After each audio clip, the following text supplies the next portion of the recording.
Good afternoon, everyone. Thank you so much for joining us. My name is Jeremiah Martin, and I'm a Loyola alumnus, and I work here in our Office of Alumni Relations. We're excited to see so many alumni here to participate in our We Are Called series.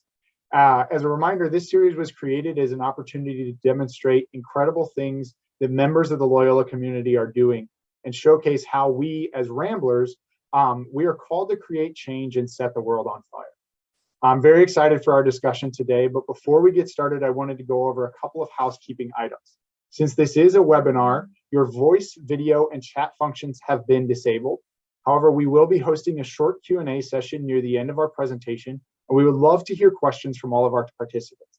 Please feel free to submit your questions using the Q&A button at the bottom of your screen. You can submit your questions at any point during our conversation. I would also like to note we are recording today's presentation, and it will be available to view after the event ends. So if you missed anything, don't worry, you can go back and watch it again later. Finally, Dr. Badia Ahad will be leaving us at 12:30 as she will be moderating a discussion with Tressie McMillan Cottom, the author of this year's first-year text, Thick and Other Essays. We invite you to join this discussion if you are interested. It begins immediately following this discussion at 1 p.m., and I will post the link to join that event in the chat closer to the end of the event. I now have the honor of inviting our guests to provide their backgrounds and discuss their work as it comes to inequality. Please join me in welcoming Dr. Meghan Condon, Assistant Professor of Political Science, Dr. Badia Ahad, Professor and Vice Provost for Faculty Affairs here at Loyola University Chicago, and Dr. Malik Henfield, Dean of Loyola's Institute of Racial Justice. Dr. Condon, can you please start us off? Thanks, Jeremiah, and thanks to all of you who are participating. So again, as Jeremiah said, I'm Dr. Meghan Condon. I am an assistant professor in the Department of Political Science. And like all of the faculty in the departments that you interacted with when you were here, I divide my time between teaching, my own research, and service to community. So I think here at the beginning, I'll talk just very briefly about each of those, but relevant to today's topic, I'll just start by saying that all of these activities for me are driven by broad questions about building a more participatory, equitable democracy. So I investigate how people form their opinions they have and make choices about participating, look at which groups are getting involved and why or why not. And so I'm happy to talk about any of that in the Q&A. I'll begin with my teaching. So I teach the introductory courses in American politics to often our incoming freshmen. Many of you might have taken that class back in the day. I also teach courses on American public policy making, inequality and democracy, and political psychology. And then my research focuses on similar areas. So my new book that's co-authored with Dr. Amber Wachowski at Marquette University is called The Economic Other, Inequality in the American Political Imagination. And I'll just talk briefly about it here. So in this book, I look at American democracy in this new era of rising economic inequality. When we're seeing wage inequality, for example, approaching what we haven't observed since right before the Great Depression in the United States. And in the book, I ask why the American public hasn't responded to this rapidly growing inequality with greater demands to reduce it, as lots of social scientists expected might happen. So the book shows how the broad currents of politics in what we might think of as this new Gilded Age of rising inequality are driven in large part by the simple comparisons that all of us make or don't make between ourselves and other people. They're driven by who we come in contact with, who we see in the media, and who we think about in our imaginations when we think about issues like class. This has a dramatic effect on how we perceive inequality and what we want government to do about it. So to give you just a personal intuition for some of this research without any of the facts and figures or statistics, think for just a second here about what social comparisons you've made with other people just this morning before coming to the talk. Have you compared yourself with neighbors, coworkers, people in the media, online, or in the street, even just for a moment?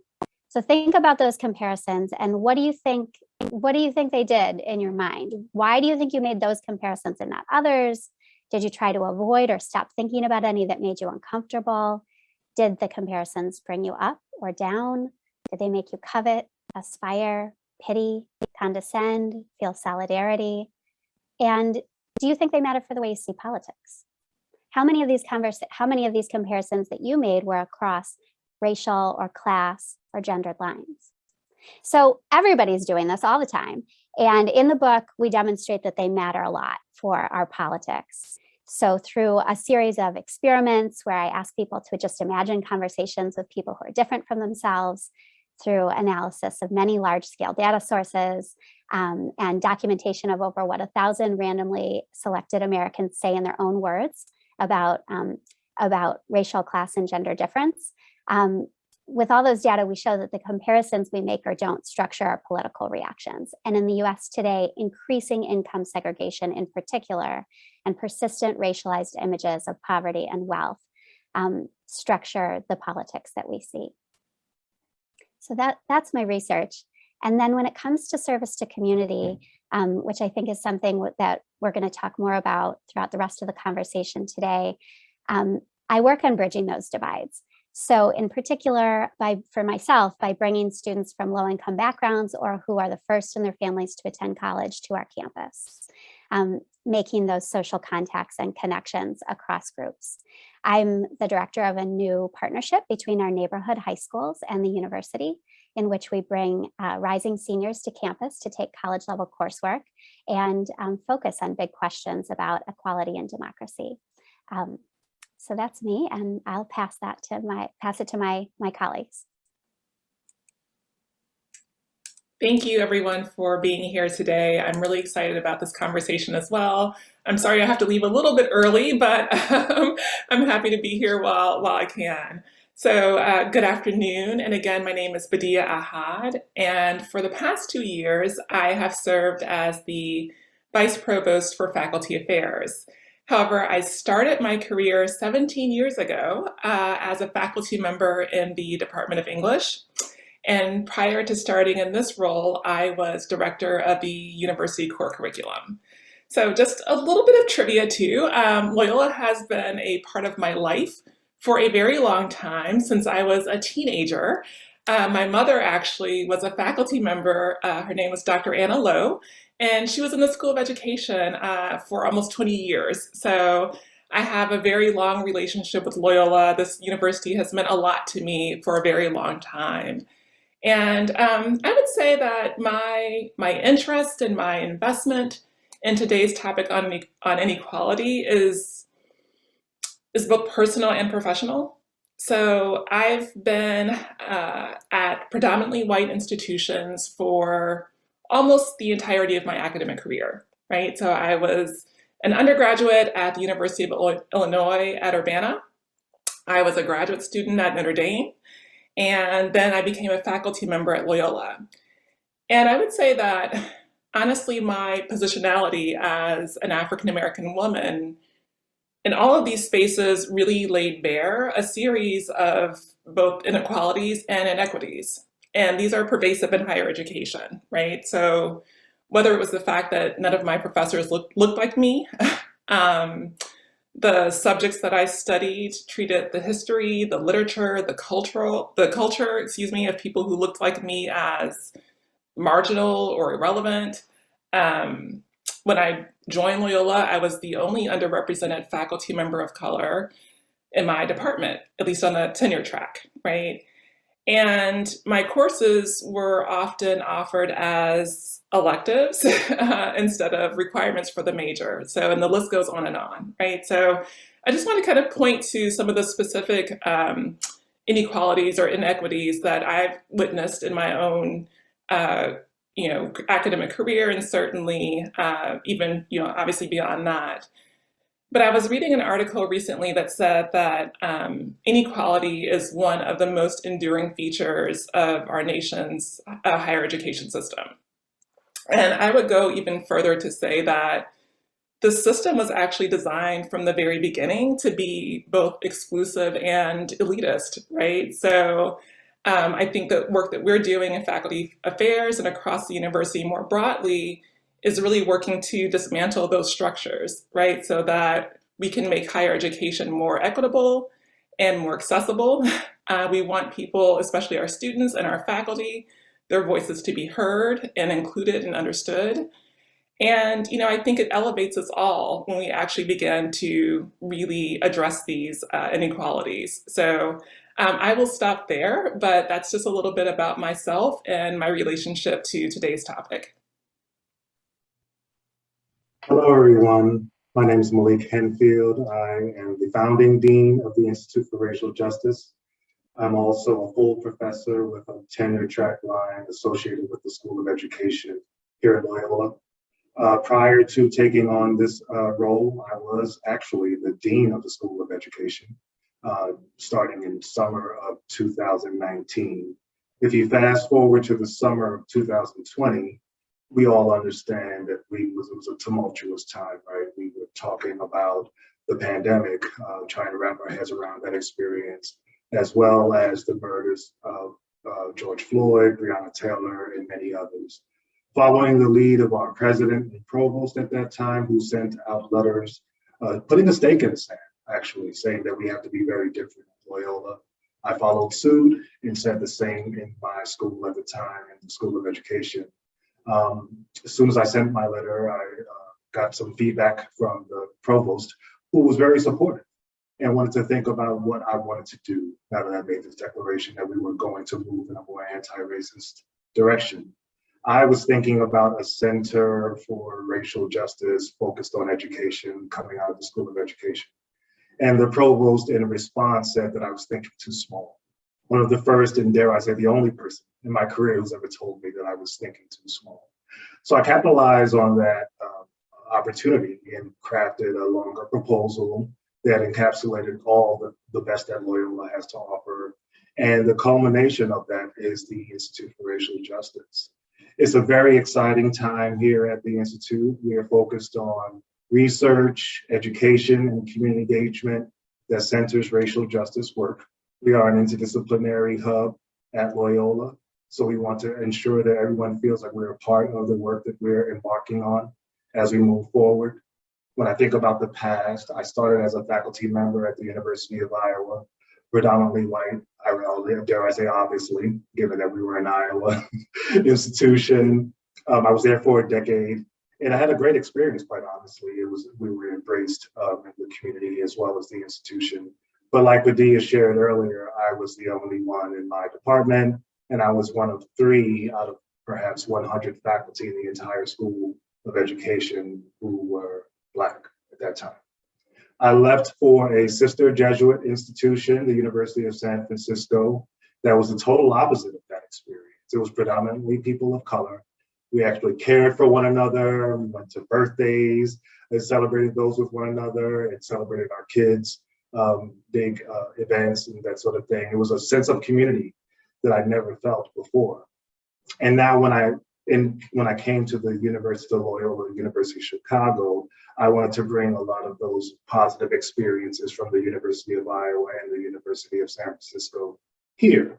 And one of the purposes of the Institute for Racial Justice is to democratize access to research opportunities here at Loyola. There are so many students who come here and want to make a difference. Unfortunately, and this is in higher ed as a whole, not necessarily just Loyola, there aren't any clear indications of how to gain access to those valuable opportunities where you can make that difference. And we're looking at the Institute for Racial Justice as a way to, again, democratize those opportunities to ensure that anyone who wants to be a change agent has the chance to do so. Look forward to sharing more about the Institute for Racial Justice and answering some more questions in the Q&A. Excellent. Well, thank you all for being here today. I'm very much looking forward to this discussion. And as you all watching can tell, we have many, many years of experience in addressing inequality and inequity, and I'm very excited to see where the conversation leads. I wanted to start today off with a question. What do you see as the most important issue when it comes to addressing inequality in your own work? Dr. Ahad, since you will be facilitating the other discussion and have to hop off, can you please share your thoughts first? Sure. So, one of the things that I've been working on over the past 2 years in my current role as Vice Provost for Faculty Affairs has really been focused on faculty diversity, specifically increasing the number of underrepresented minority faculty at Loyola. And last year, the university made huge strides in this regard, right? So we had close to, I want to say 50% of our new faculty who identified as people of color.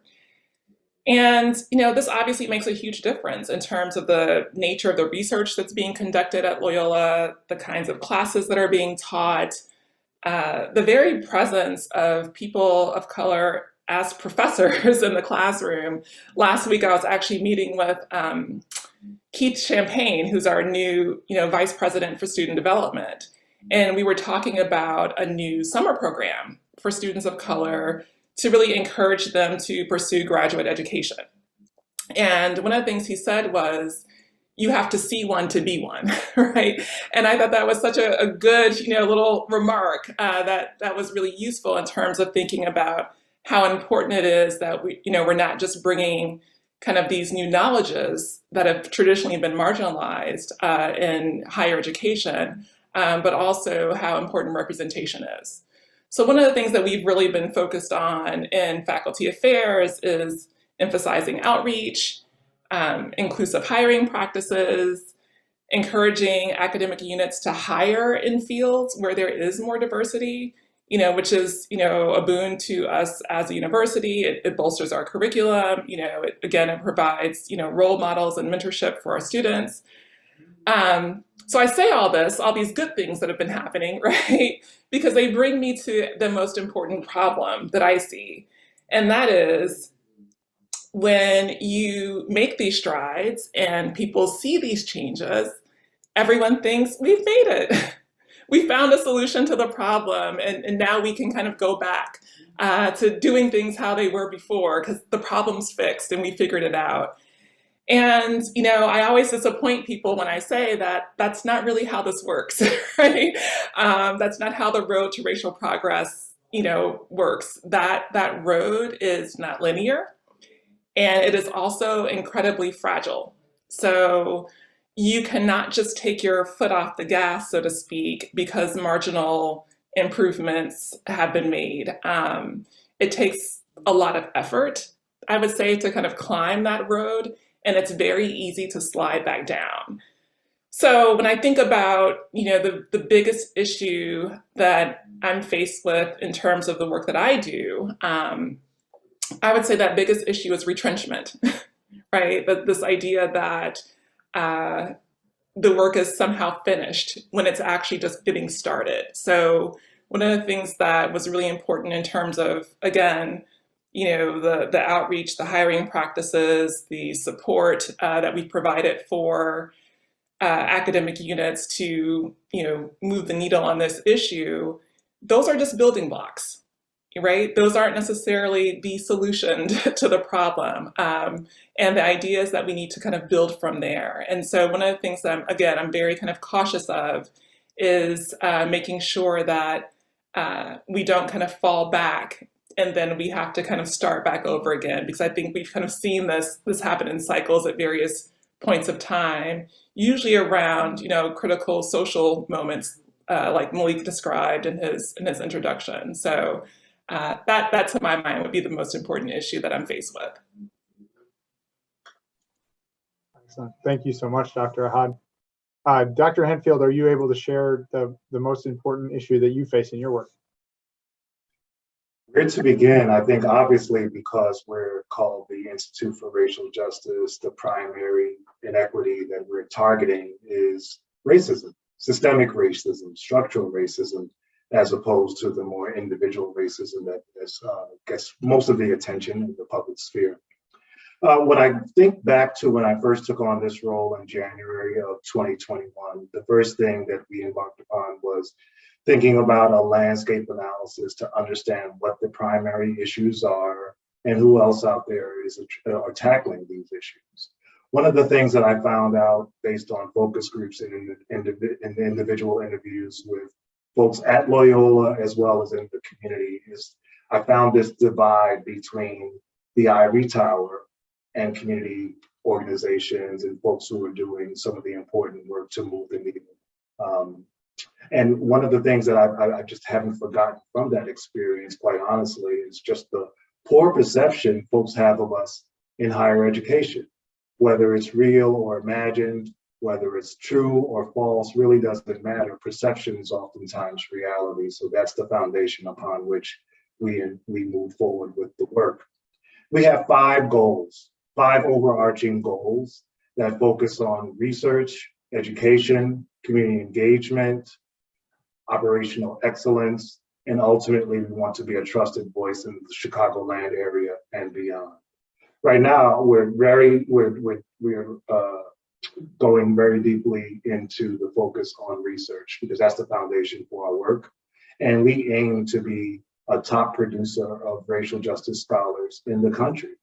And we think about racial justice scholarship as individuals who can obviously conduct their personal research of interest that we need for tenure given the systems that we're in.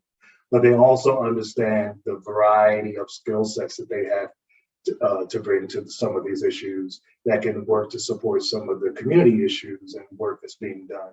And as evidence of that, we put forth, and it will soon be announced that we're moving forward with a cluster hire for postdoc racial justice scholars. The 3 areas of emphasis for this cohort is educational justice, environmental justice, and economic justice. And what's really unique about these positions is that we're not just focusing on the research, again, that the individuals who will come to Loyola and want to go deep on and learn more about. We're requiring them to also be embedded in community organizations, strategic partnerships that we have throughout the city, because we understand the needs that are out there, and we understand what we have to bring to the table as it pertains to some of the needs that they're trying to address. But what oftentimes gets overlooked are some of the things that we can learn from community organizations. So we oftentimes as faculty members will embark upon our research and develop high-level 30,000 feet strategies and solutions to the problem. But where we fail to understand is that there's a gap between strategy and implementation. And we may not necessarily be the experts on implementation. Many of us in higher ed have never worked a traditional 9 to 5. We've gone through school and then became professors. And to say that being a professor is traditional would be so far from the truth, especially when you're in conversation with individuals who are struggling right now, like we are in IRJ with some of our strategic partners. So as part of this relationship with the postdoctoral fellows, they'll be embedded again in community organizations. And it won't just be focused on research. They're not just there as technical experts, like oftentimes what will happen with community organizations and higher education institutions. They'll say, for example, hey, we need you to develop this survey. Can you do that? The university will say yes, and then that's the extent of the engagement. I can use as an example, one partnership that I have is with the Chicago Urban League. I'm currently serving as a senior advisor to the president of the league, Karen Freeman Wilson, and I'm largely responsible for helping them think about the future directions of their research and policy arms. Every time I go to a meeting at the league, I'm thinking about how faculty and students can be engaged in this work. This is an opportunity for us in higher education to understand and learn from some of our partners, some of the inequities that they're tackling head on the front line, so to speak, and the skills and assets that we have to bring to the table, not in a lead role necessarily, but in support of some of the good work that they're constantly working on day after day after day. Thank you so much, Dr. Henfield. Dr. Condon, can you share how you experience this in your work? Sure, and I just want to go off script for just a second and let the alumni know that, you know, as an assistant professor, which means I'm, you know, one of the newer members of the faculty and, you know, pre-tenure, listening to Drs. Henfield and Ahad talk about these initiatives is really exciting for me. So I almost feel like I'm part of the audience here and is making, you know, me feel real. I don't know if you could tell, but I'm sitting here taking notes, like making me feel really excited about where Loyola as a university is going and how that's going to I get to, sort of not just do my own little research in my own classes, but, be part of something broader. So I hope that the people in the audience are feeling, we can't see you, but are feeling kind of similarly excited about, being a part of this community. So for me, my answer to this question about what the most important issue is when it comes to addressing inequality in my work is really closely related to what we've heard already, but the core of it is this sort of the health of our democracy for me. So, we can go at all these different problems, but without empowering people and groups who are underrepresented in the democratic decision-making process, I think it's hard to solve any of these problems or address any of these challenges. And so that's the center of my, sort of what drives my work. And for me, increasing access to institutions where social contact between people happens, where the resources of power are transferred, where people build capacity and skills and relationships, or institutions like universities, increasing access to those institutions is really one of the most influential ways that we can improve democratic decision making. And so that's what I'm trying to focus on. And it's really where my work with schools is central. So Loyola University has many successful partnerships with K-12 schools in the Chicago area. And that goes way, way beyond and before my work. My own personal work focuses on the pipeline from neighborhood public high schools in Rogers Park right to our campus and to our classrooms. So the program that I'm currently building will be a summer college experience, a summer college level seminar, and then a year of college application support and community leadership and engagement support for rising seniors from our neighborhood public schools. This is built on Loyola's longstanding partnership with Senn High School, which is a local neighborhood public school. I'll just say that during a typical year, again, this is not my initiative, but 20 to 25 programs here at Loyola support Senn teachers and students. 1,500 students a year in a sort of an average year from just this one high school are affected by our programs. And these programs also engage Loyola faculty, staff, and students in all sorts of ways that benefit both members of the Loyola community and the school. And right now, Loyola is expanding that really robust school partnership beyond Senn High School to other Rogers Park high schools.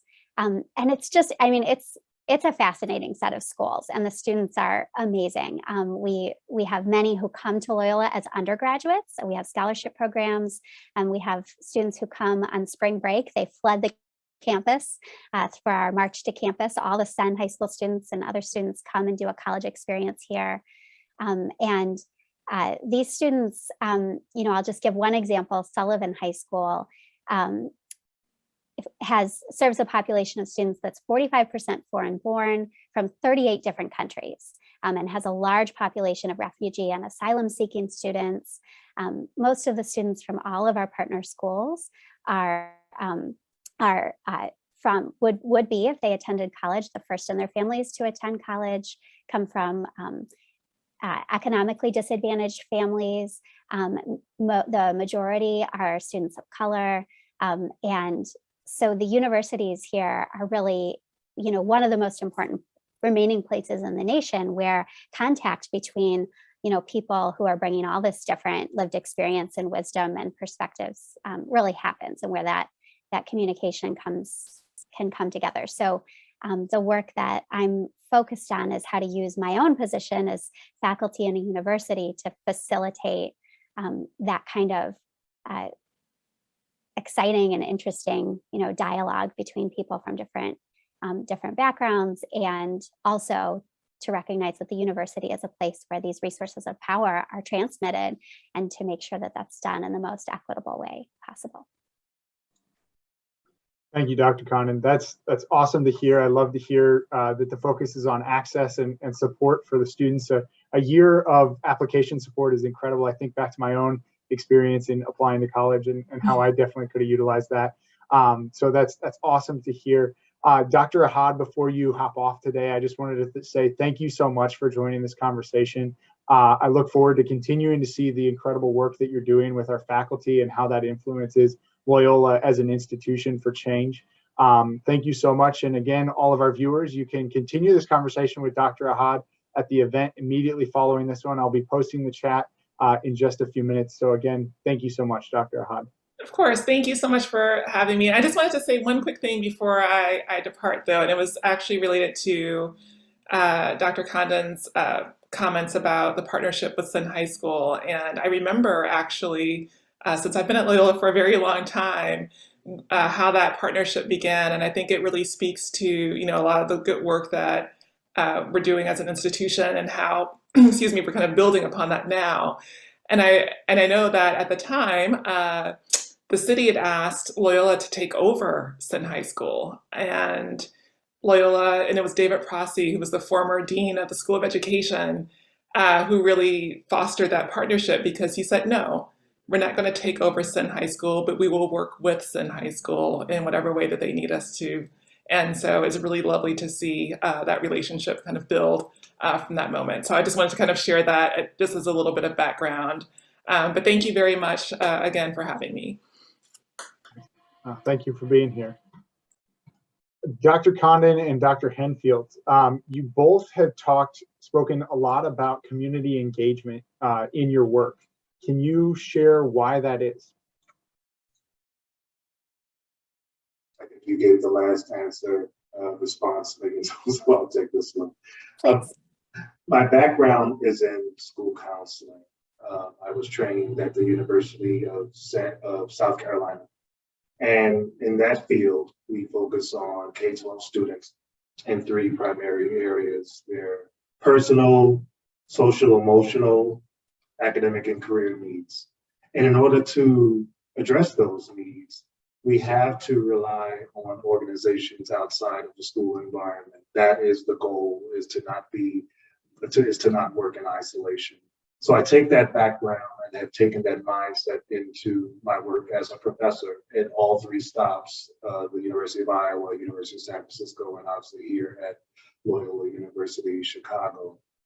So thinking about that and fast forwarding to January 2021, when I left the School of Education as dean and came on to found the Institute for Racial Justice, that's the mindset that I had.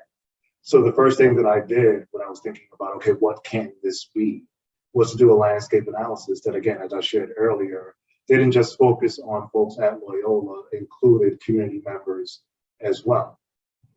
That's the only way we're going to move the needle as it relates to racial justice and equity. It can't be solely a higher education initiative.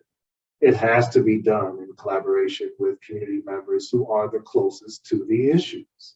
Those who are closest to the issues are closest to the solutions. So rather than thinking, for example, because we have PhDs that we have all the answers, it just makes perfect sense that we tap into the rich resources of knowledge that community members have at their disposal. Which, again, going back to this initiative that we're launching right now, this postdoctoral cluster hire, we're imagining this as a different way of doing higher ed, a different way of being a professor.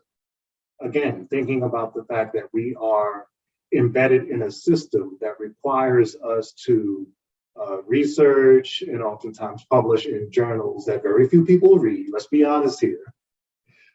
But also, if we're really true to our mission as a Jesuit Catholic institution, it requires us to act.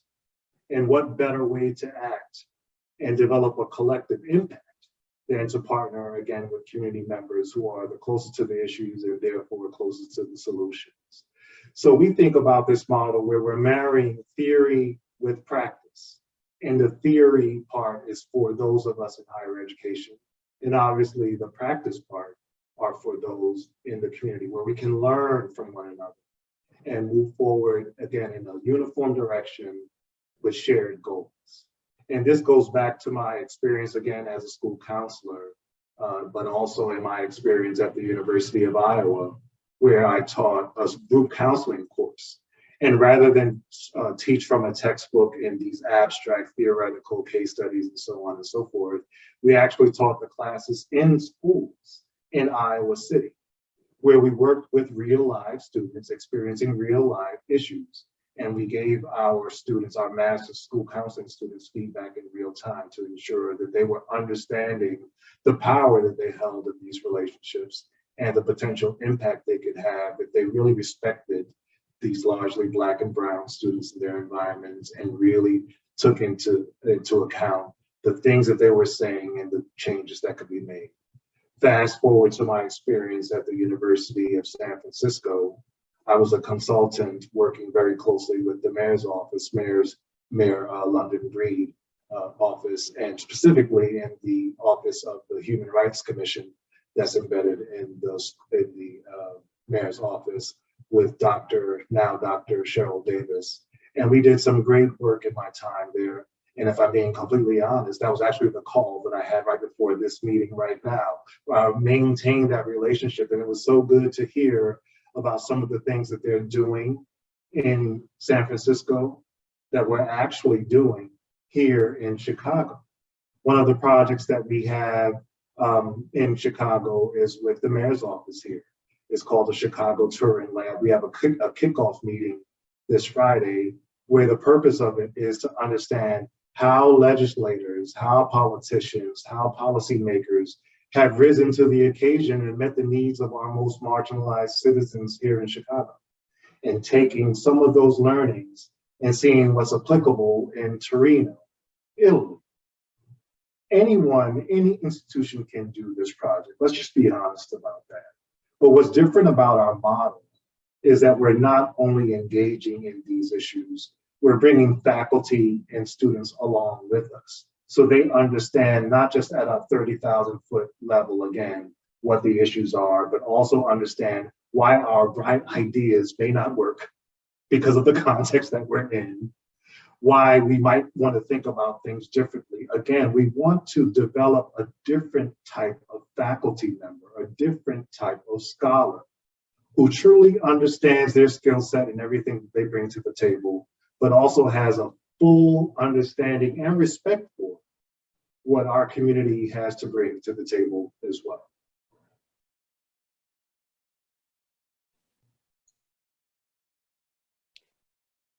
Well, I agree with everything that Dr. Henfield just said. I want to just reiterate, I think, one of the phrases from the remarks that you just made, that those who are closest to the issues are closest to the solutions. And I think that that is the core of what drives my work with community engagement. It is service. I do feel a personal sense of mission or vocation, but it is also the way we get to the solutions to these persistent problems. So whether we're talking about income inequality or climate change, rising childhood poverty, the pandemic, no one expert or leader has all the answers. And in fact, when only the voices of the few experts or leaders, kind of are represented in the decision-making process, the decisions actually, often don't work on the ground. And I think any student of American politics and democracy sees that, over and over again. And so one of the things that I think of, I can't take credit for this phrase, but is that experts should be on tap, not on top. And I think about that in my own work. I do bring a set of skills and a, sort of hard-won knowledge, reading lots of books and taking lots of statistics classes and all those things. But that's only one form of expertise, right? I don't have all the forms of expertise that are necessary to produce effective solutions to some of, the nation's or the community's most pressing problems. And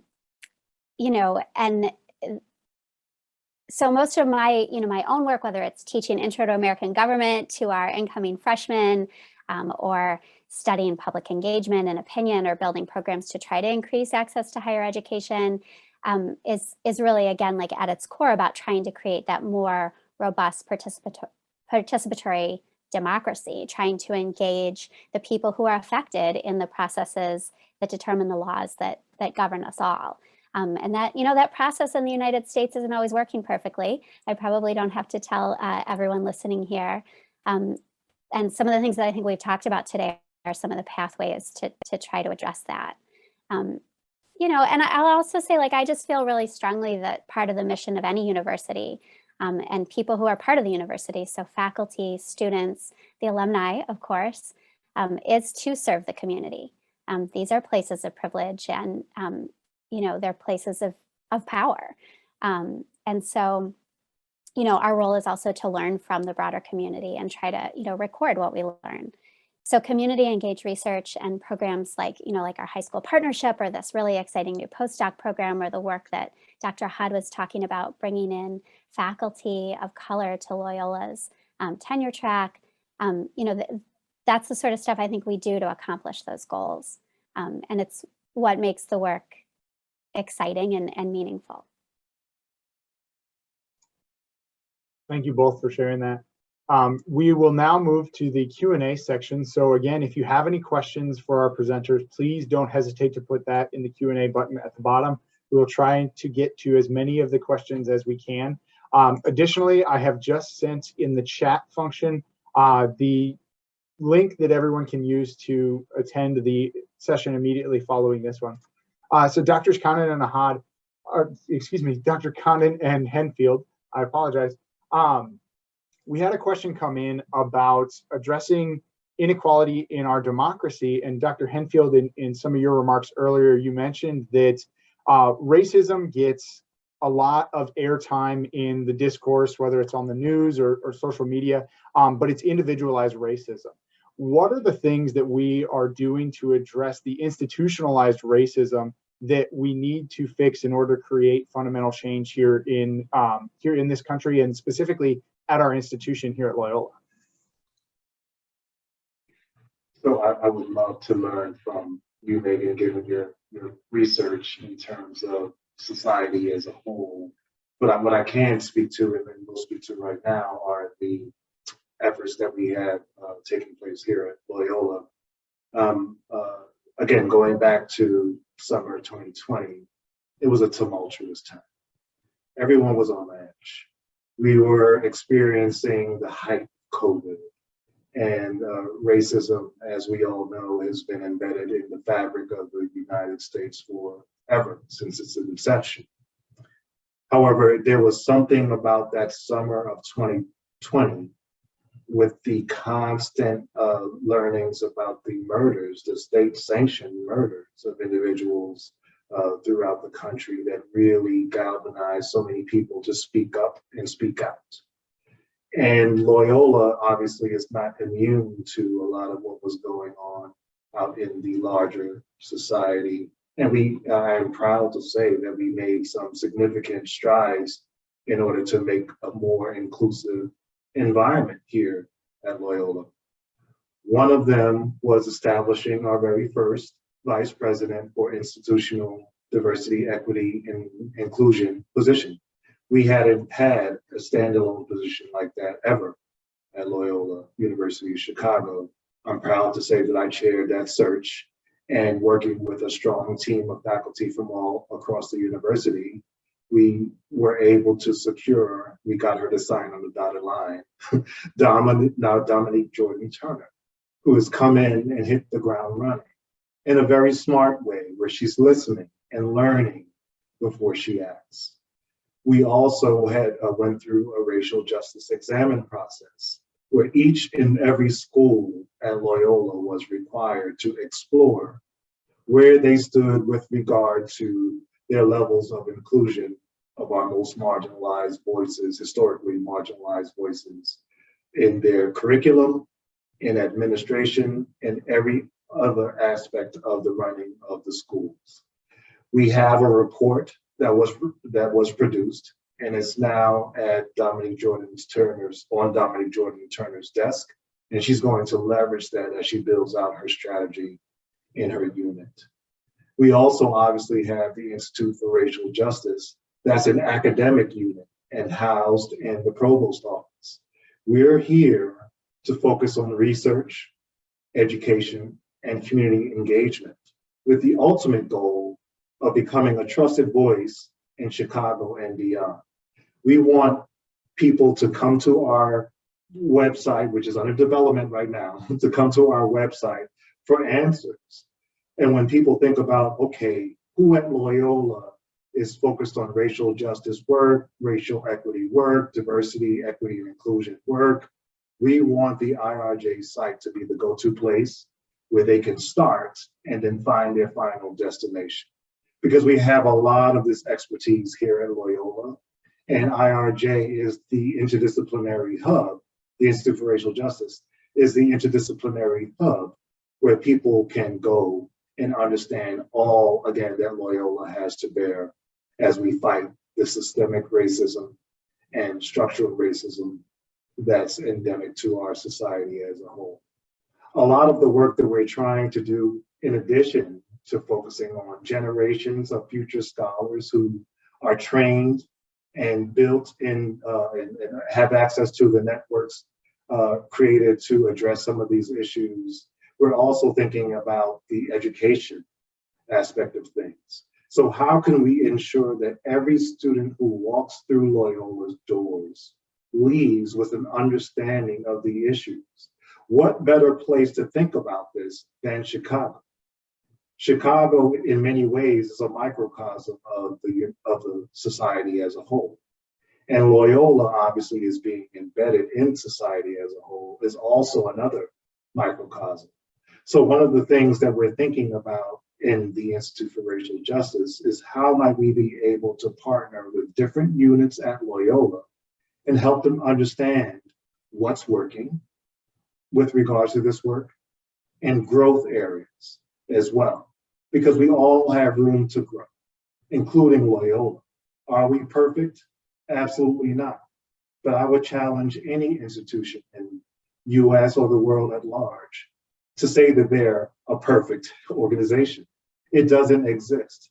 So again, I'm very proud about the initiatives that we have in the works, some of the results that we have to date, understanding that we have a long way to go, but that we're fully prepared to meet that challenge moving forward. Excellent, thank you. Dr. Condon, do you have anything to add? Yeah, I opened up the chat and I'm seeing these questions from Barbara Waller. And, I have maybe two separate things to add. So one of the questions here is, how do we address inequality in our democracy without addressing the underlying systemic racism that's baked into it? And I think the answer is we don't. There is not a path that I've seen or that I've heard anyone talk about toward addressing the other forms of inequality, especially when it comes to democratic representation and power and decision-making, that doesn't focus on the realities of racism and the ways that it has always distorted our democratic process. I think that in places like the Institute for Racial Justice and in, classrooms and faculty offices, we're asking the question, well, what might be done, what could be done, what are some paths and ways forward? But I don't think that any of those conversations that I've been a part of, say that there's a way to address any of these inequalities without centering racism. So, I'll just say when it comes to like my own research on economic inequality and social comparison, one of the reasons that a social, rather than just like looking at facts and figures and bar charts and numbers, a social perception of inequality is so important is because this is the way we think. And when we think about inequality in a social way, we think about race and we think about gender. We don't just think about statistics that are scrubbed of these other, identities. We think about people. And the way that we construct economic inequality in our minds, Americans from all walks of life do this, are deeply racialized. And we see that, my co-author and my collaborators, and I see that in our research again and again, part of what we're doing is documenting it. So for example, in some of our experiments that we've run where we ask people, we're randomly assigning people to either imagine conversations with someone very advantaged and wealthy or very poor. And then we're seeing how that changes what they want from government, just imagining those different social comparisons. When we give a name to the person who is down on the economic ladder. When we give a name indicating that that person is not white, then the effects sort of explode. So people become, as for our white respondents, people become less supportive of government action.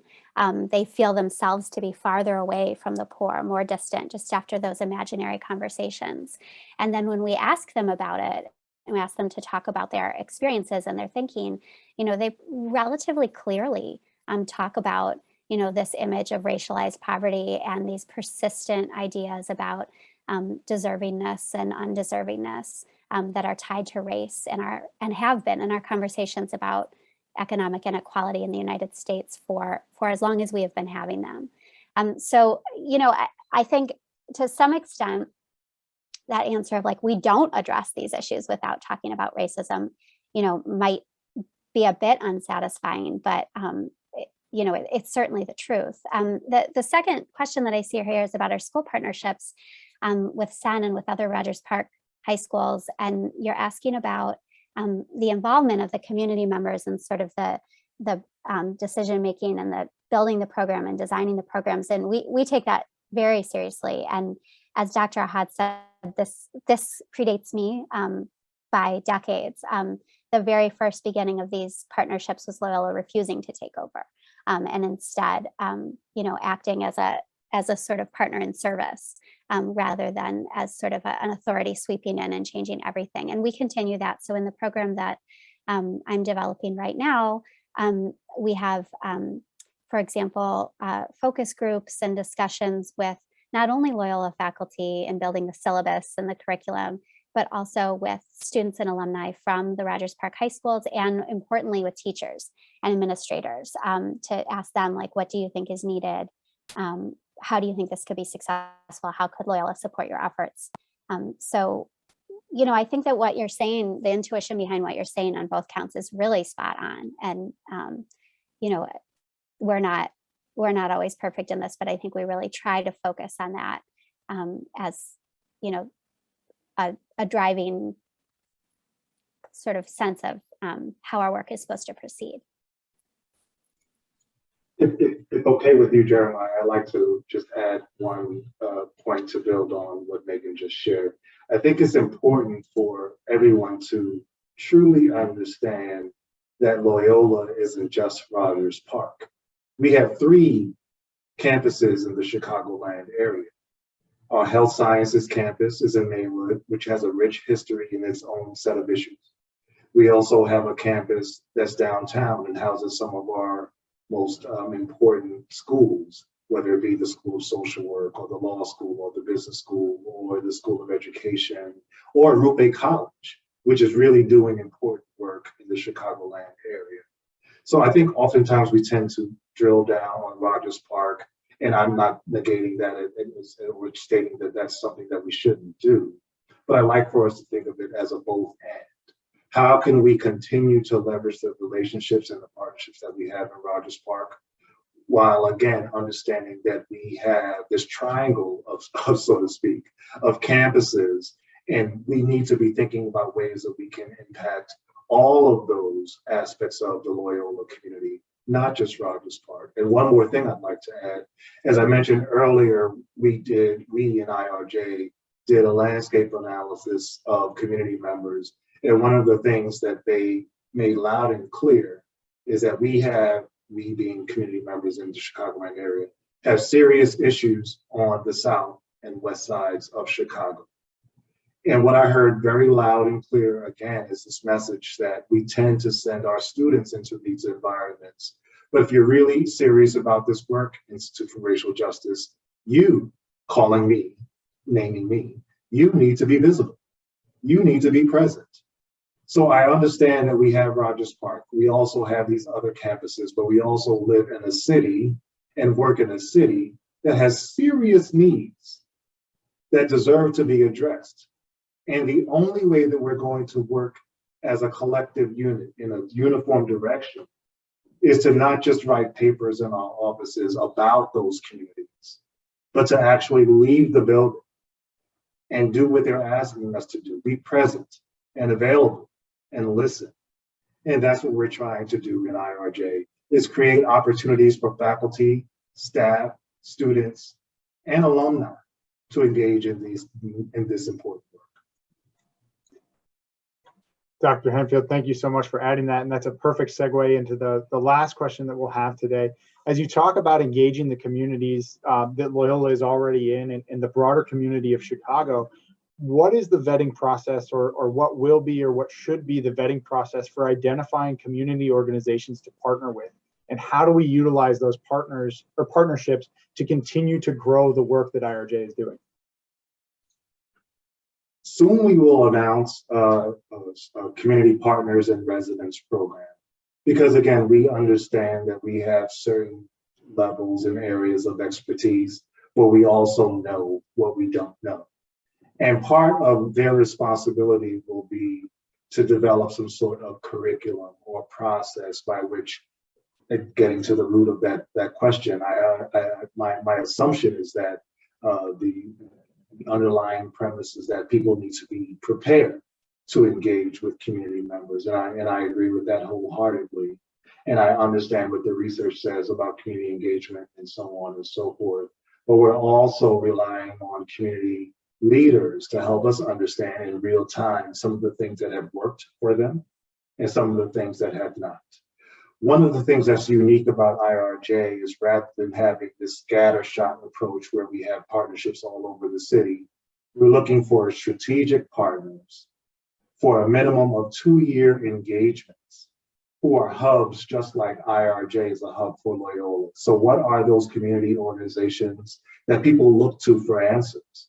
And how might we be able to match hub to hub and develop this collective impact so we're, again, going in one uniform direction? We see that as the way forward. But the only way that we're going to be successful is for them to listen to us and for us to listen to them. So that's a long way of saying that we haven't developed a secret sauce, so to speak, in response to that question. But we understand that the answers don't rest at Loyola. They rest with the community partners that we're working in tandem with. Excellent, thank you.